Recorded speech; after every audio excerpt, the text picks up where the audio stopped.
Okay, well, first, thank you all for staying to the end of the day. We're on the last session here, so well done. We are going to finish on time, I promise you, so if you're here now, feel free to stay to the end. This session is called England Post-Brexit, Power to the Regions question. And I thought it's worth saying just at the beginning of this session, because although England is always present in discussions about anything really, partly because of its massive scale, it's 85% of the population of the United Kingdom, it is intriguingly underrepresented in Parliament in two different ways. It has fewer MPs than its population might otherwise suggest, and of course its MPs are less able to vote or can't vote in Scotland, Wales and Northern Ireland and all of that. Regions got nowhere.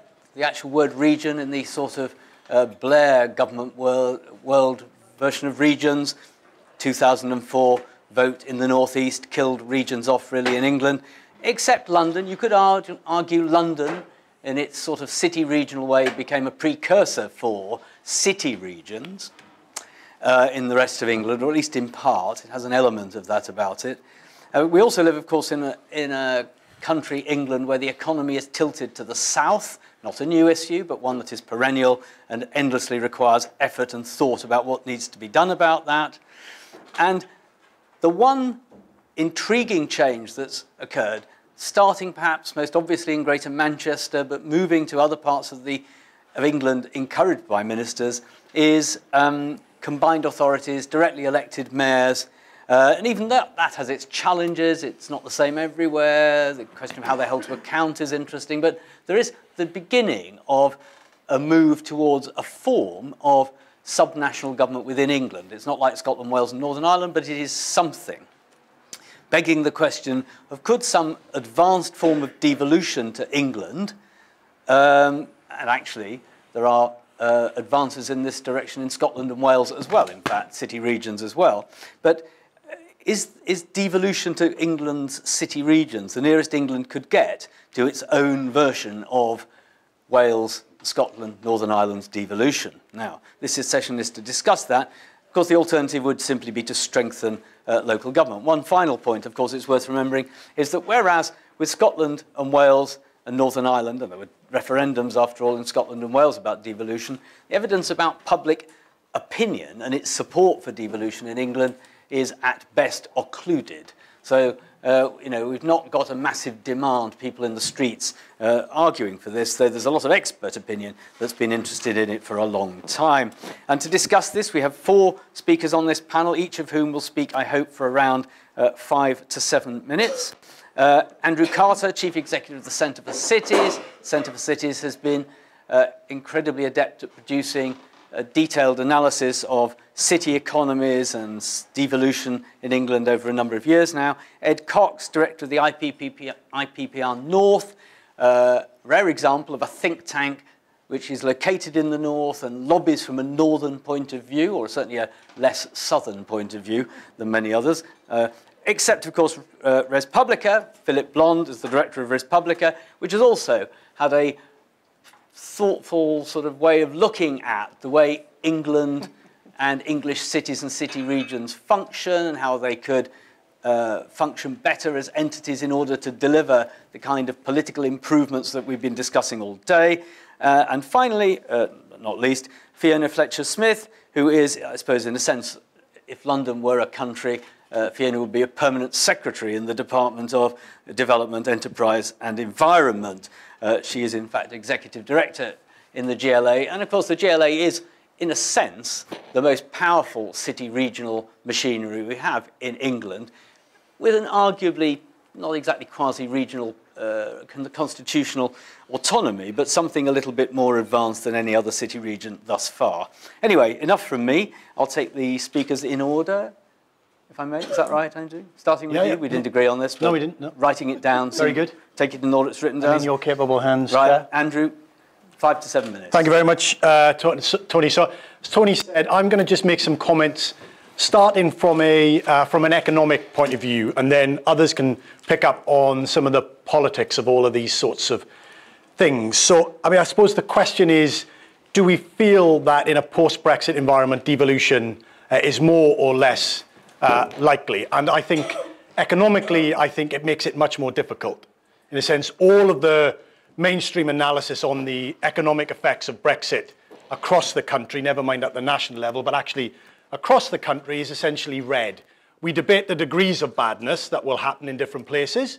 The scale will be bigger in some places and less in others, but we are talking, degrees of redness. Some will be very badly hit, some will be less badly hit, but everybody will be negatively hit, I think, from whatever Brexit arrangement we ultimately come to. I think that's my sense of the evidence that others have done, and indeed the work that we've done as well. And I think that does matter when part of the devolution conversation economically is trying to improve prosperity and using public investment to do that. In a sense, in an environment where the economy is less robust than we would ideally like it, that squeezes public investment, and so part of the devolution conversation becomes more difficult in a post-Brexit environment. I also think politically, and we've seen this already, Brexit has had a catastrophic effect in some regards on central government's ability to do anything other than Brexit. Much of the domestic agenda, as I would be focused on, whether it's about transport or housing or skills, is essentially paused. There is very, very little bandwidth in central government currently to deal with domestic issues, and for the foreseeable, I don't kind of see those things kind of changing. So I think, in a sense, Brexit, post-Brexit devolution, as difficult it has been, you can see some of the environment being more difficult already. However, let me be optimistic. What would I like to see happen? And just for simplicity and brevity, let me say two things. What would I like to see happen in a post-Brexit environment relatively quickly once we decide to leave under whatever rules and conditions that we do? The first thing I would like to see is a completion of the devolution to our big cities. In a sense, we've seen some of our big cities take some forms of devolution with their mayors and combined authorities. There are a couple, particularly Sheffield and Leeds and indeed Newcastle, that are missing from that jigsaw. I would want them to be partly to that. So I would want to see mayors and combined authorities in that jigsaw big cities completed. And I think we would want to move over time to giving those big city mayors, and including London, we ought to be getting closer towards the types of powers and fiscal flexibility that we currently see in the Scottish Government. I think we should be thinking very clearly about getting towards some sort of model that is more akin to Scottish Government than we currently are. So that's my first observation. My second observation is, I think at England level, the first stage we have to move to a unitary system. We have to essentially abolish our two-tier system, which we could afford and accommodate in times of plenty and in times of ease. We are not in those conditions now. They add considerable transaction costs to dealing with issues that we would care about. We need to move to a unitary system. Scotland and Wales have done this, and the wheels haven't fallen off. I think it's time for England to kind of grasp that. And we've seen this already in places like Dorset, stuff going on down there. We will undoubtedly see it on the back of Northamptonshire. So I think we will get there in some ad hoc fashion, but I think we should bite the bullet and take the decision to move towards that. And I would want to see our unitary boundaries, our unitaries, matching in some degree our economic geography. So not just turning districts into unitaries, but actually thinking about how we amalgamate some of our districts, how we may need to break up some of our counties. But unitary system across England, akin to what we see in Scotland and Wales, would be my second observation. The likelihood of this happening is incredibly low, for my first original point. But I do think that the current system as we've got, which is, as we know, is very piecemeal, very reactive, increasingly shambolic, is unsustainable, I think, and undesirable. And I think, in a sense, those are the pressures that will ultimately lead us to make those changes. When that change will come, when that tipping point will happen, I've got absolutely no idea. So those are my starting points. Very good. Short and sharp. Excellent. Ed. Thank you. I want to begin by sort of answering the question that came up in the last panel, who speaks for England? And I want to say, first and foremost, that I think we desperately need someone to speak for England in relation to Brexit, partly because of some of the comments Andrew made at the beginning, in that Brexit makes it all the more important that our local and regional economies are able to flex their muscles and respond to the impacts that Brexit are going to bring in their own different ways.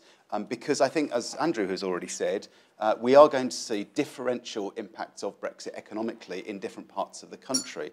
And what we know historically, whether we go back to the crash in 2008 or before that, one of the reasons that the UK economy has responded so poorly in relation to disruptions like this, or opportunities like this, depending on how you want to present it, is because we're so centralised that we don't have the institutions, the capacities, the freedoms and flexibilities in order to respond according to the impact of that change on our local economies. So I would say in order to make sure it's only a little bit red as opposed to terribly red, to use Andrew's terminology, we've got to devolve in order to be able to respond properly.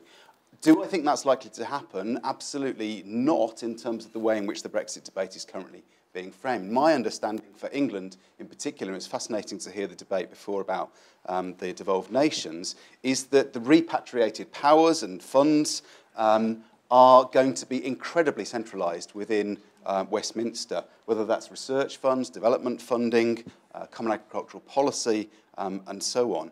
And of course, at the moment, we're all waiting to and trying to influence what things like the Shared Prosperity Fund might look like and how that's going to work. I think there are genuine concerns, and you talk to the mayors, and they're all saying the same thing, that they are particularly concerned that there are going to be particular arrangements or particular exceptions for Scotland and Wales, and indeed London, I might say, who seem to be able to get in through the door of David Davis and Treasury much more easily than anybody can from outside of London. And I think this is really not helped by the lack of any kind of voice. We've argued for a Northern Brexit Committee, which I'm happy to talk about later on. So there is a really, really vital need for us to be able to speak locally for the different parts of England, the way in which they're going to be affected. Now, Andrew is quite right to say that we have had some devolution deals. We do now have 6 metro mayors, and indeed we have the nation, or England, subdivided into 39 different local enterprise partnership areas, many of which are considering the ways in which they work. And I think all of these things are significant steps in the right direction. They're now all developing local industrial strategies, which again will have Brexit in mind as they're being developed. But my sense is that the pattern of devolution in England at the moment is far too partial and piecemeal, and this is not going to particularly work. Most of the local enterprise partnership areas are much too small. I think even Greater Manchester, which would be one of the bigger ones, is in itself recognising that it's too small to be able to compete, if you like, in a global economy with a post-Brexit reality. And I think they're also too many, too numerous. 39 is just too many for Westminster or Whitehall to be able to deal with. I also think there's a misdiagnosis of some of our economic problems. Again, if we want to debate this, but I think the focus on cities is inappropriate. We don't have a city-scale problem. That isn't the problem we face with our economy. It's actually much more of a regional problem that we have economically in England. And I think politically speaking, we end up with these 39 LEPs as just very simply at best, competitive scenario, and at worst, a divide and rule scenario for the way in which Westminster is working, which breeds incoherence. So finishing, my final thoughts are really, so what do we need instead, and how might it actually work? Well, I think we have to reimagine and embrace some kind of mezzanine tier of governance and institutional capacity. If you want to use the word region, I would embrace it and say, yes, absolutely, let's embrace the term region. We have a region in London, and the way in which it performs is particularly effective. And I think now we need to move to the way in which nearly every other developed nation works, which is to have this mezzanine tier called regions. And Tony, I don't buy the argument that the North East people voted against a region and therefore that argument is dead once and for all, because they were being asked to vote in the context of significant powers being given to Scotland, Wales, London. There was a deliberate move within New Labour to give the most trivial powers to the North East, and the way in which it was cooked up was, it seemed to be a real stitch-up for old political institutions. So I think that's the reason that people voted against it, and Arianna's here, can give us chapter and verse on that if we need it. I also don't buy the fact that there's a lack of appetite for regions in this country. The problem is the pollsters don't ask the right questions.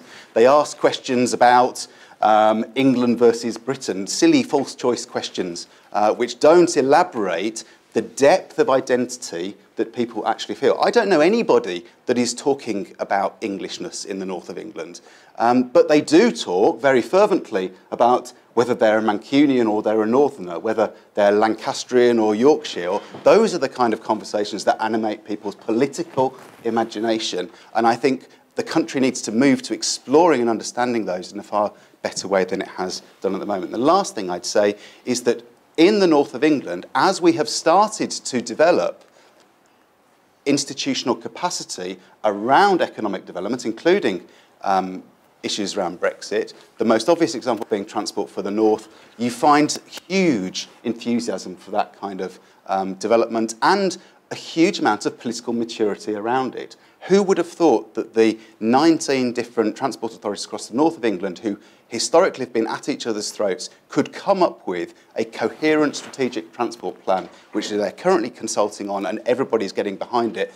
The Transport Secretary is going to have a big, big problem later on this year, because no longer will he be able to say, no, we can't invest in your transport projects because we don't know what your priorities are and you're all fighting with each other. We will have a coherent plan in the same way London has. And I think now you've got the two mayors in Liverpool and Manchester saying, we want to have a convention of the North this coming June, and people are getting behind that. I think we're beginning to see the makings of a very different and dynamic and economically focused new regional tier, and at that convention, one of the big topics on the agenda is going to be Brexit. So I think we'll end up with a voice.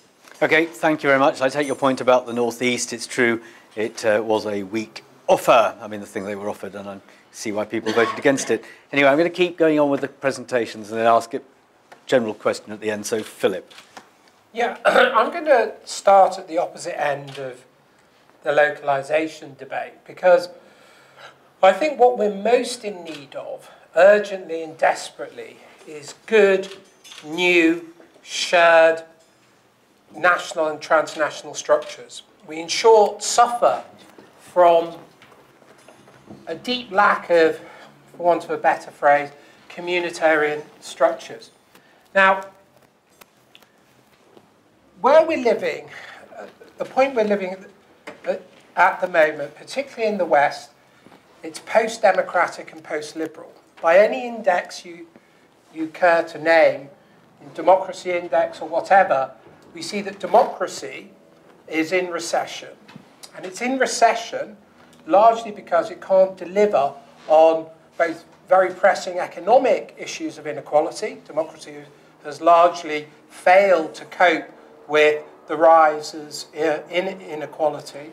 And also it's failed to cope very well with the rise of fragmentation of identities, with the loss of deep shared collective identities. And you can see this in anything from Erdogan to Putin to Trump to Brexit to Alternative for Deutschland to kind of Five Star. Wherever you look, there is a recession in terms of political identity to new forms of political identity, which localism serves well. So localism, instead of being something that, as it were, can help cope with inequality, often I fear the level of fragmentation that we're seeing will only further license division, further license fragmentation. Now, the localism that I and people on this panel have been arguing for actually requires deep communitarian shared collective structures to succeed. Precisely because areas that have will have to give over time, over a prolonged period of time, to areas that do not. Now, in the context of failing national agendas, failing forms of political legitimacy, the danger is that we will have localism, but without those levels of support. And we're living then in a rapidly deglobalizing, fragmenting society. And it's worth, I think, staying at the meta level just for a bit to talk about what that means. Let me repeat. And I take the point that Philip made earlier, globalization is often regional blocks, but it's also, if you look at the role of debt and the role of global imbalance, as clearly global. And I take you again to the great book, probably the best book written on the financial crisis, 2010 book written by Rangjum Rajan called Fault Lines, which shows very clearly the global macroeconomic function of debt produced in one area and it used in another. We've created a form of globalization that is widening inequality to such an extent that inequality within countries is now wider than inequality between countries. And nobody in the West has come up with any structural response to that. The standard response to inequality from 1945 onwards has been raise the educational level of your workers in all Western states. That Johnson's War on Poverty was largely that. Do you remember the stuff about incorporating black students into universities, etc., etc.? Now, what I think is really interesting in Fault Lines is he points out that this educational push essentially has run into sand. We can't really deliver inequality in the way in which we used to by distributing goods like education. No longer works primarily and compounded by changes in technology, the fact that technology will hollow out the middle in our income stream and push us back into an Edwardian upstairs, downstairs type situation. So what really kind of worries me is that we're localizing, not at the pace we need, but we're localizing without the new shared communal structures that can make it work.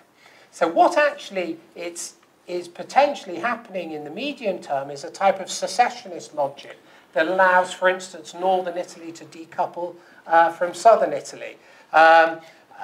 For German voters not to wish to finance kind of shared debt for the rest of the EU. These are the type of forces that are growing and growing in momentum, and these are the ones that are likely to win. So my political judgment is that they're winning, and everything that would make localism something other than a retreat into sectarianism, a retreat into nationalism, a retreat into partisanship of whatever form, is likely to be the true medium or long-term outcome. So what do we do? So I think the real questions for us is what can we do to reshape communitarian, collective, shared value systems? That, to me, if you're interested in securing the West, if you're interested in fighting inequality, if you're interested in anything progressive, I don't like the word, but if you are, that is the number one political agenda and the institutions that could deliver on that. Now, what's interesting is how extreme things have now got in so many countries, coupled with the destruction of shared collective endeavour that could bring it about.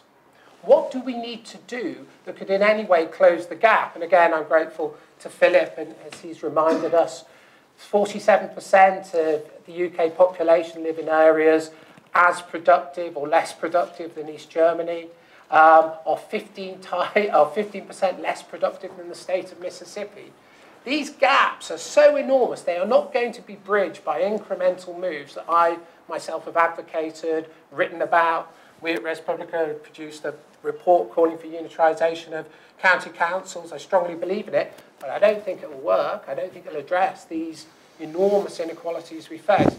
I think we've got to have a different register if we're going to, in any sense, be serious. We've got to come up with something that is at least equal to the great 1960s, 1970s projects that tried to raise educational levels.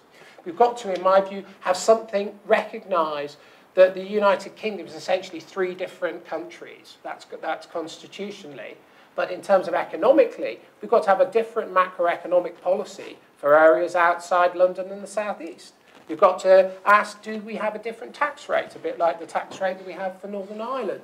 What, in terms of macroeconomic issues, would we need to do to give us a chance to rebuild those economic possibilities for places like the Barnsleys of this world and elsewhere? Because unless we can think at this scale, we're not going to be equal to the challenges we face, and we are going to lose to the new revolutionary politics that will be racial, will be sectarian, and will be post-liberal in the most reactionary form. Great, thank you very much. And Fiona. Gosh, follow that. So we are the sort of old lady of directly elected mayors and not quite combined authorities, but an authority sitting alongside the 33 other local authorities in London. I think if I ever suggested any kind of unitary arrangement there, my life wouldn't be worth living. The first thing I'd like to say is, in terms of devolution, London has been very interested in this way before Brexit. And you'll be aware Tony has chaired 2 iterations of our London Finance Commission, which was looking at fiscal devolution for London. That went well. We got a little bit of business rates recently, amazingly, but very, very little else. We've also been working hard for the last 5 years on the devolution of services, the devolution of powers to deliver. And again, we're making slow progress on that. Made some progress in relation to health and making some progress in relation to skills and education. I'll come back to that in a minute. I think Andrew's absolutely right. Governments have no bandwidth for anything other than Brexit at the moment. So every minor Transport Works Act, any minor piece of legislation that we need is going to sit behind Brexit in some shape or form. We're very privileged in London because we've got the Greater London Act, and that absolutely covers a multitude, so we can do a lot of things under the radar with that. I disagree slightly with Ed in that London doesn't have the privileged access that people outside may think we have, because I think Andy Street is the only person who's getting in the door these days. Somebody's nodding, because it isn't Sadiq. So we thought devolution was a good idea. We now think it's an even more important issue because of that lack of bandwidth. Why shouldn't the government give cities, regions, I don't know what we do with the space in between, I don't know what the answer is to that, but why wouldn't they give us more to do and make us more accountable for delivery locally? Where it's hitting us hugely in London, and many of you will have seen the Cambridge econometrics work we commissioned recently on the impact of Brexit, what we're very, very concerned about is that London needs to keep moving, keep growing, keep being prosperous, and it needs to do that not only for this city, but for the UK generally. And I don't want to say that in any kind of patronising, aren't we brilliant, don't we generate this pile of cash, and shouldn't you be thankful in Hartlepool? We want to change that conversation, so it's a bit more about the codependency of London and everywhere else and how we work together more proactively. Skills is the big one for me. London, more than anywhere else, is reliant on a migrant workforce. The problem for the UK is, if that tap gets turned off, where are we going to suck in talent from? We're going to make it even harder to rebalance the country if we are sucking talent in from Manchester, Middlesbrough, Newcastle, Scotland. We have to have proper devolution of the skills budgets, not just tinkering at the edges with the adult education budget as we are with some of the other combined authorities, but proper control over the end-to-end process. That means we have a skilled workforce who can fill the jobs that we have in London.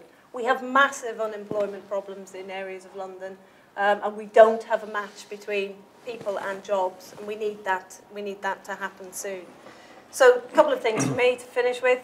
We're still incredibly keen on devolution. We are still battering at the door. When Andy Street's finished, we'll get in. and skills really matters to us because we can make a difference on some of these things locally.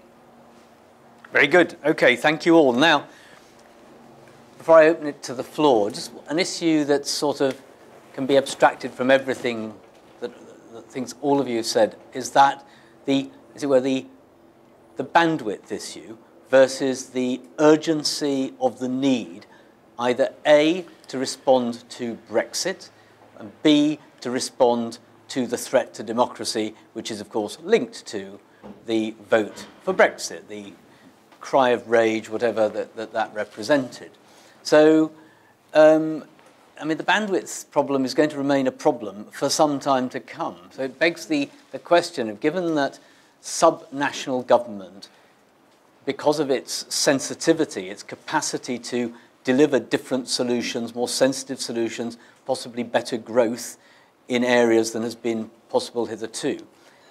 I mean, what possibilities are there, I mean, you know, given the lack of bandwidth, to convince government that it's worth finding a bit of bandwidth in their own interest and sooner? I mean, how bad does it have to get for the government before government realises it's in their interest to do this in some way, so it would help them? I think it has to get a little bit worse. I think not least because it's quite bad now and they haven't changed their opinion, and you have to treat revealed preferences as, you know, what people really care about. So I think, you know, this is my point. I think it has to get somewhat worse yet before the momentum and the tipping point is reached. But I would also suggest, I would suggest that in the English devolution context, we have a presumption of not devolving, right? We start from the presumption that this is my power as central government. Tell me why I should give it to you. And we will make hoops and obstacles, and we'll make you do the laps, and we'll come back, and then we'll do some CBR and CBA, and then we'll do all of that sort of stuff to tell you why you're wrong. Just flip that on its head. This is the kind of Welsh and Scottish model, which there is a presumption of devolution, unless central government makes the argument as to why that shouldn't be the case. Now, I'm not saying we should do it on everything, but at least if we started there, you would change the nature of the argument, which is a sense that, for the start, each of our combined authorities would say, we now have complete and utter control over our X, over our Y, and it's up to central government to use their limited bandwidth to make the case as to why that shouldn't be the case. So we have to kind of flip that on its head. I think that is already happening. All the meetings I go to now across the north of England, one of the first things that's said at meetings is, what is it that we can do for ourselves now? You know, we've kind of given up almost on central government. Now, there's a degree of naivety about that, of course. But it's also a situation where if they've got no bandwidth, all they're worrying about is Brexit. They're not giving us any money at all compared to how it used to be. Actually, what is it that we can do for ourselves, and how are we going to do it for ourselves? So, you know, just an example of this, literally yesterday, we were in a meeting with Andy Burnham talking about energy policy in Greater Manchester, and the conversation almost had nothing to do with central government, because we know that there is nothing that central government is going to do. Instead, it was far more creative and dynamic, and it was, what are we actually going to do for ourselves in Greater Manchester? And more to the point, how do we need to link up with Leeds and Liverpool and Tees Valley in order to actually galvanise the energy economy across the north of England? And so I think the mentality that Andrew talks about is actually changing real time. And you know, if we look at the North has just now set up a trade and investment forum, because again, it's saying, well, DIT can do a certain amount for us, but actually we're not expecting too much out of that. So we're going to start going around the world ourselves, not 11 areas all fighting each other as used to happen, but one board led by Richard Leese going around the world and saying, if we want to invest in better Transpennine rail connections, we'll go and get the investment from somewhere else, because we're not going to get it from London. Right. Phillip. Yeah, my fear is, and I support all of these measures and have argued for them as have colleagues on the panel, is all of this is too incremental and too long to make any real structural difference at scale. Now, if you're active in conservative politics, and I am, this is an extraordinary time to come up and present really big transformative ideas, like a different Bank of England policy for macroeconomic policy, for for outside London and the South East. Don't collect business rates in the same way. Pool business rates, create a massive 20-year subsidy. For what? Reorganise LEPs on proper lines. Move Cambridge and Oxford to create a new kind of MIT in the north. Big ideas. So there are Conservative leadership candidates who are looking for big ideas that can be transformative. So what I think is most important now in this time of urgency is for people to generate ideas that might theoretically be equal to the problems they face. Because the nature of politics, in my view, is it's the big ideas that stick, and too many lobbyists go for very small incremental ideas that aren't big enough to make a difference. I think now is an extraordinarily fertile time for generating really thoughtful, big ideas that could make a structural difference to the type of inequalities that we face. And if you put them out there, they will be adopted by political agents, particularly in the Conservative Party, whose course is not yet set for the future. The Labour Party's is, but the Conservative Party's course is not yet set. And if we can do that, then I think you have a chance of adoption. But at least let's make them non-incremental. Let's make them equal, at least, to Johnson's war on poverty before it was diverted by the Vietnam War. Something on that scale is what is required in order to... Is a federal England a big enough idea? Yes, that's a big enough. Yeah, federal England is exactly the level of idea so when you talk that about, we should be injecting into the body politic. But federal in the sense of having a system of government in England that is analogously devolved to that in Scotland and Wales and Northern Ireland. That's 4 or 5 big regions. Yeah, well, I don't want it in the American sense where you can cut states off. We need some sense. That's why I said earlier. For me, the prior argument always is, and the argument that will win in politics is, what sort of country do we want to be? Now, what's really interesting is, if you're a libertarian, what really interests me about Brexit is this was an argument led by libertarians but voted for by communitarians. Yeah, it's one of the most inexplicable arguments, and therefore there is a deep well of collective shared interest that could be bridged between Leavers and Remainers. If we can come up with national scale solutions that are equal to the problem. Now, the trouble with too many federal solutions that we have is they involve vast levels of subsidy that somehow people aren't responsible for. I think in Northern Ireland's situation, an enormous level of subsidy, and it isn't clear that money is being used well, or according to evidence, but because the nature of partisan politics out there, it has to be spread thinly when all the evidence is it needs to be concentrated in areas. So this is where we are, and we need to think at scale. And of course, the big difference, and I'm going to take a couple from the questions from the audience. The big difference between London, which is the nearest thing there is in England to what we're discussing, and the rest of the UK is that actually, despite having relatively high within England public spending, the size of its private sector is the thing that marks it out from the rest of the UK. 29% of the London economy is in the public sector, compared with 73% in Northern Ireland, to take Northern Ireland, which is just... Yeah, it's a very big difference. So the big difference is the scale. 33, 34. Yeah, it's the scale of the private sector that's different, isn't it? And have we had a public sector-led recovery, sort of in Europe? And right, Philip. That's questionable. Let Fiona answer. Philip, go on. I mean, that is one of the things for us in London, and it's how do we capture some of that value so that we don't have to keep going to government in the way that you're saying.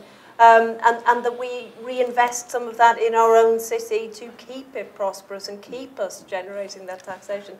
And we're not getting... we have got big ideas, but we're not really quite sure where to go with them, and we're London. So I'm going to take Philip's point here and then launch at some candidates. OK, now, I'll take 2, 3, 4 questions. One here, one there, and then I'm going to bring them back. So, yes, here and then there.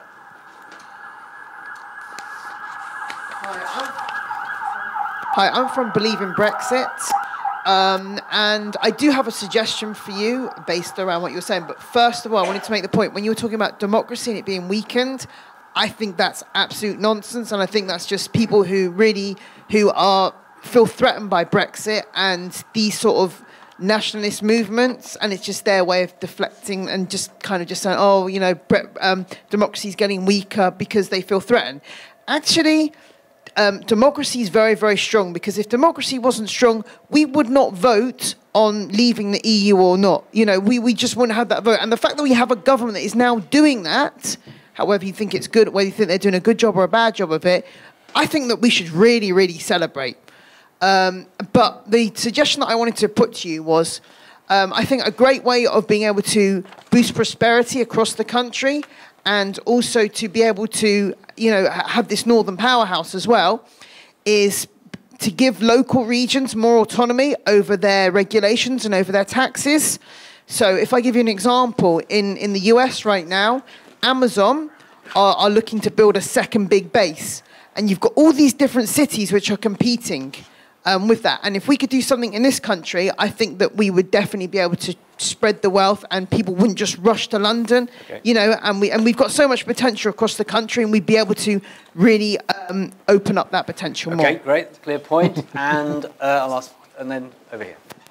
Jackie Broadhead, University of Oxford. I was very struck by Phil's presentation about the regional disparities in terms of capacity to kind of deal with this, and how that fits in with this kind of regional approach. It seems to me that we either have a kind of survival of the fittest, deal-making culture, whereby and you know, we saw in the budget that then areas that have a devolution deal then get sort of preferential treatment, or the LEPs, but then even then there's kind of questions. I think Phil also raised questions about the capacity and variation within those. And so my question is, if, assuming that there is no bandwidth for major kind of structural change, and we're stuck with what we've got, how would you propose to kind of, that this regionalism does not further entrench inequalities for those regions that don't have the institutional capacity to do some of the kind of big ideas that you're talking about? Okay, because we've got to finish at 5:30, dead on, I'm going to ask, in reverse order, starting with Fiona this time, each of the panel to respond to any of those questions, or either of those questions, if you wish to. Fiona. Yeah, it isn't the death of democracy. I think people voted. Great, people turned out. I absolutely take your point on capacity. I think we all need to work far more closely together to share that capacity. We're doing a lot of work at the moment with Transport for the North to help that prioritisation exercise. We need to do a lot more of that. Two quick comments. I think on the referendum being a symbol of great democracy, I think that shows precisely the recession and the weakness in our imagination and understanding of what democracy is. I think a referendum is almost your lowest form of democracy, and I think if you go back to Greek times, that's precisely what they would say as well. The whole point that the best form of democracy is where there's lots of deliberation and debate, and you find the common mind of a group of people, and that would have been a much better way of dealing with the issue rather than a referendum. On regional capacity, you're absolutely right that there are great risks, and if I compare, for example, the northeast with the northwest at the moment, what we see in the northeast is a fragmentation of capacity because local authorities are not prepared to pool it, not prepared to form combined authorities, and that is where you're now seeing higher levels of inequality and weaker economic growth. But what I think is encouraging is, quite without the government needing to do so, we are seeing Transport for the North being one example, where it was the initiative of the transport authorities to start pooling staff together, to start convincing DfT to put staff into the mix as well, that you started to build the institutional capacity, which is now 100 plus people strong and very clever with it, and starting to drive forward that kind of programme. At the Greater Manchester level, if you go and try and find policy people in all of the 10 borough town halls, they're not there anymore, because they're all at Churchgate House in the centre of Manchester, and there's a team of 200 plus people all working together now on economic policy for the whole of Greater Manchester, so you build that capacity. Okay, short and sharp, I'm afraid, Philip. Yeah. My point about democracy was a global and regional point, but I still think it pertains. I was particularly struck by the remark about the number of leavers. I think it was in the 70 percentiles that the professor talked about, who would countenance Scotland going if it go from Brexit. So this already talks about a form of referenda that, in my view, is undemocratic because it never considers the whole, breaking a wider democratic political partnership. And I'm just going to repeat my point. Unless we can think big, in the big communitarian way, unless we can, for example, Britishness is really, in my view, a continuance of the Roman civic notion that is non-ethnic participation in a polity, that is non-ethnic and non-racial and allows you to join and expand a civic-based form of polity. And that is the patriotic argument that was never made in the referendum. And we need to make these arguments at the level of concepts and the level of values, because that's where the capacity is most lacking. Okay, and Andrew, tax competition and sort of competition by regulation? Nobody's wanted competition? Well, I think we should allow more places to think about how they treat and deal with their tax system in order to offer some advantages. It's quite clearly obvious, for example, that firms are not based in London because it's cheap, right? And they ain't, let's be clear, they ain't going to Stoke if you offer them a tax rebate, right? So the firm and economic activity that you would be attracting in Stoke is ordinarily different than it would be in London for obvious reasons. So, you know, competition to a degree, but we oughtn't to worry about it too much. Institutions matter, right? I believe that. The economic literature and evidence tells us that. And when we look at outside of London, we have institutional weakness in our big city regions. But our big city regions outside of London, when you include London, it's about half the economy. So I think start from where we are, figure out how we support the institutional capacity in our big cities. That takes care of 50% of the economy. We might then be able to deal with some of the other issues around some of the smaller places that are by nature much more difficult to address. But it's very hard to imagine how we can deal with some of the northwestern issues outside of Greater Manchester if Greater Manchester itself is not performing at least at the national average, which it isn't. Right? Okay. It's just first order, second order, third order questions and issues. Let's start with the first order questions and get Manchester performing above the national average in the way that the regional cities in most other parts of Europe do. Right?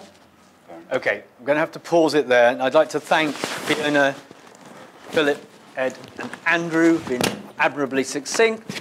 And just before we finish for the day, pass back to Anand, who is the producer of this entire enterprise. Just 2 minutes is all. I want to say two things. I mean, the first is substantive. I hope that you, like me, have found today fascinating, utterly fascinating. I have to confess that my abiding memory of today is going to be Katie Hayward's face when,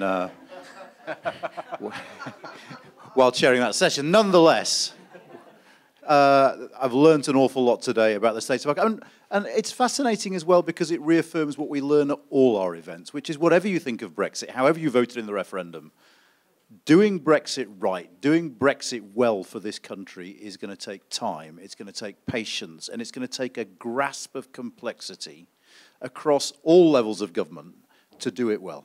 And I think, and this is my segue to the real point I want to make, one of the things that today points out to me is we do that better when the people making the decisions and the people having the debates engage with social scientists. I think we've been pretty awful in this country at doing that. And I hope one lesson you'll take away from today is that if you engage with the people doing with the research, you engage with the research, you can A, have a debate that isn't in Greek because we're getting better at that, and B, learn stuff that will help us to do Brexit better because we have to do it well, because it's the future of our country at stake. Let me just very, very quickly end by saying a few thank yous. Firstly, to Tony for being a dream collaborator. Secondly, I would like to thank all our speakers from the whole day and chairs for giving up their time to share their wisdom and knowledge with us. I'd like to thank you because our events are hard work because we keep you going at a pace from dawn till dusk with very few breaks. So well done for sticking with it. And finally, let me just say very, very quickly, I just want to say thank you to the team at the UK and a Changing Europe. They're a very, very small team who are happily, blissfully unaware of the Working Time Directive. And at the moment, we're producing a report and doing a conference every week, and I know they're working flat out, and I just wanted to say thank you to all of you. You've been fantastic. Thank you all. Have a great evening.